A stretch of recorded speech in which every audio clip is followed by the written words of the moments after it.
तो मैं आपको कई बार शत्रु कहता था भावी नेता, अब आप लंबे कद के नेता हैं, पर कितने भावी तो हैं कि नहीं है। आप कांग्रेस में गए, उसका भविष्य क्या है ये तो आप बड़े लगता है बड़े एश्योर्ड हैं कि भविष्य अच्छा है। पर सवाल ये उठता है इस वक्त कि देश के अंदर ऑपोजिशन नाम की कोई चीज नहीं है। आप मोदी जी को देखा है आपने, मोदी के विरुद्ध आपको लगता है कि कोई ऐसा कैंडिडेट है जो मोदी जी को चैलेंज कर सकता है फ्यूचर के अंदर? देखिए, मैं सिचुएशन को देखता हूं हमेशा चैलेंज करते हुए। आपने भी कहा कि उनके अलावा कौन नेता है। मोदी जी हमारे मित्र हैं, प्रधानमंत्री हैं, देश के प्रधानमंत्री हैं, हमारे भी प्रधानमंत्री हैं। लेकिन यह कहना गलत होगा कि उनके अलावा कोई नेता दिखता है, क्योंकि जब आप कहते हैं कोई नेता दिखता है, पहली बात दिखाया नहीं जाता है, और दूसरी बात यह कि हम शुरू से सुनते रहे हैं after Nehru who, after Indira who, after Lal Bahadur Shastri who. तो ये हु जो सुनते आए हैं, और हमेशा विथ ड्यू रिस्पेक्ट कि आपने देखा होगा इंदिरा जी की सरकार जो थी, जो देश में इंदिरा गांधी से बड़ी आज तक स्टार प्राइम मिनिस्टर नहीं आई, जिन्होंने वॉर से लेके, प्रोग्रेस से लेके, कमिटमेंट से लेके, डिटर्मिनेशन से लेके, इंटरनेशनल, अरे क्यों नहीं है प्रधानमंत्री बनने के लिए? अगर मोदी जी प्रधानमंत्री कैंडिडेट हो सकते, नेता का नाम हम नहीं बताएंगे, जनता बता देती है हमेशा। ये सुनते आए कौन होगा नहीं, उसका अगला कौन प्रधानमंत्री। और विपक्ष को आप कहते हैं कि विपक्ष दिखता नहीं है, दिखता नहीं है या दिखाया नहीं जाता है।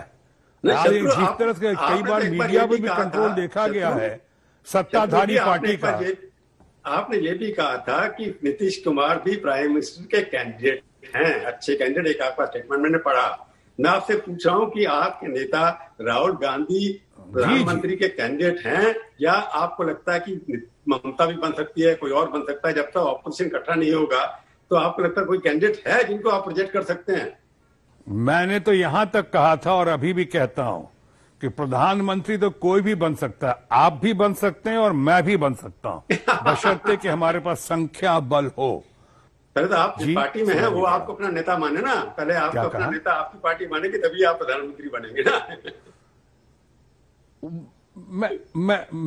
मैंने प्रभु चावला इसलिए आपका भी नाम लिया, और सीधी बात में फिर टेढ़ी बात हो रही है। मैं आपका आता हूँ फिल्म इंडस्ट्री जिसमें आप काम है, आप बड़े हीरो है, किसी जमाने में तो आप नंबर 1 ऑलमोस्ट थे।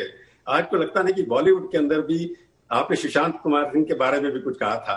अब जो लेटेस्ट रिपोर्ट आ रही है, बॉलीवुड के अंदर इतना पॉलिटिकल आइडियोलॉजिकल डिवीजन हो गया है। आप सब सहमत हैं कि सुशांत के बारे में जिस तरह से आपने कहा या किसी और ने कहा, वो सब गलत तरीका? बॉलीवुड कभी इस तरह के आइडियोलॉजिकल फाइट करते नहीं थे? नहीं, डिवाइड करने की डिवाइड एंड रूल पॉलिसी आप देख रहे हैं कौन लोग हैं और कौन लोग करवा रहे हैं। आज देश में जब होता है तो कब्रिस्तान और शमशान की बात जो होती है, या हिंदू मुस्लिम डिवीजन जो होता है, मेन इश्यूज को से डाइवर्ट करने के लिए, और हमारा फिल्म इंडस्ट्री भी इस मामले में अपवाद नहीं रहा है। आपने देखा होगा किसान आंदोलन में चाहे कुछ लोगों ने सपोर्ट किया था उधर से इंटरनेशनली, तो हमारे कुछ लोगों ने कैसे कैसे जल्दी से उनके ट्वीट किया नहीं बल्कि उनसे करवाया गया था। यहां से अब मैं नहीं कहूंगा कि पीएमओ ने करवाया, कि होम मिनिस्ट्री ने करवाया, या भय की वजह से, डर की वजह से, लेकिन उनको करवाया गया। तो ये तो हमारे यहां भी हो रहा, कोशिश हुई, लेकिन अब जो है वो इम्पैक्ट नहीं है जो 2-1 साल पहले का इम्पैक्ट था। अब जो है लोगों की आंखें खुली हैं, लोग चौकन्ना हुए। आखिरी सवाल एक है, आखिरी सवाल कि शत्रु का भविष्य जो है, शत्रु परिवार का भविष्य जो है, राजनीति में है या अभी भी फिल्म में? पहले तो ये कह दूंगा कि प्रभु की असीम अनुकंपा से शत्रुघ्न सिन्हा का परिवार का भविष्य बहुत उज्जवल है। राजनीति में भी है और शो बिजनेस में भी है। लव सिन्हा, आपने मेरे बेटे को देखा, पहली बार चुनाव लड़े या लड़वाए गए, वो पहली बार में 45,000 से ज्यादा वोटों से ईवीएम मशीन के बावजूद लेकर आए। वो नाम उनका ही हो रहा था शुरू में कि वही लीड कर रहे हैं, फिर जो कहानी है आखिरी दिन की वो सबको पता है।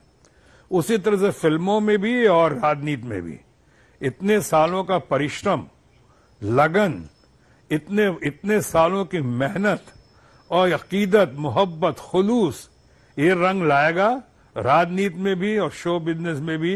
ये बेकार व्यर्थ नहीं जाएगा। इसलिए मैं कहता हूं प्रभु जी कि आपकी ऐसे अनुकंपा से भविष्य बहुत उज्जवल दिखता है।